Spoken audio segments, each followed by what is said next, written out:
জেলা প্রশাসকের মাধ্যমে বেদখল জমি উদ্ধার করা যাবে বললেন ভূমিমন্ত্রী। জেলা প্রশাসকের মাধ্যমে বেদখল জমি উদ্ধার করতে হলে সঠিক কাগজপত্র, লিখিত আবেদন ও প্রশাসনিক প্রক্রিয়া অনুসরণ করতে হয়। নিচে ধাপে ধাপে বলা হলো। 1.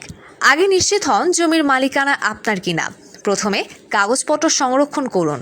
দলিল, হেবা অথবা উত্তরাধিকার দলিল, নামজারি, পর্চা, খাজনা রসিদ, ম্যাপ, দখলের পূর্বের প্রমাণ যদি থাকে, এগুলো থাকলে আপনার দাবি শক্তিশালী হবে। 2. বেদখল কিভাবে হয়েছে তা লিখিতভাবে সাজান। একটি কাগজে লিখুন জমির মৌজা, দাগ, খতিয়ান নং, কত শতাংশ জমি কে দখল করেছে, কবে থেকে দখল করেছে, কীভাবে দখল হয়েছে, আপনি বাধা দিলে কি হয়েছে ইত্যাদি। 3. জেলা প্রশাসকের কাছে আবেদন করবেন। জেলা প্রশাসক ডিসি বরাবরের কাছে আবেদন দিন।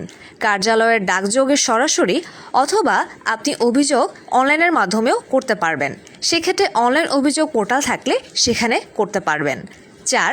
আবেদনে যা লিখবেন: আবেদনকারীর নাম, ঠিকানা, মোবাইল নম্বর, জমির বিস্তারিত পরিচয়, বেদখলের ঘটনা, দখলমুক্ত করার আবেদন, তদন্ত করে ব্যবস্থা নেওয়ার অনুরোধ।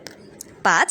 জেলা প্রশাসক সাধারণত তিনি বিষয়টি পাঠাতে পারেন অতিরিক্ত জেলা প্রশাসক রাজস্ব, সহকারী কমিশনার ভূমি, উপজেলা নির্বাহী কর্মকর্তা, সার্ভেয়ার বা তহসিল অফিস। তদন্ত করে রিপোর্ট দেওয়া হয়।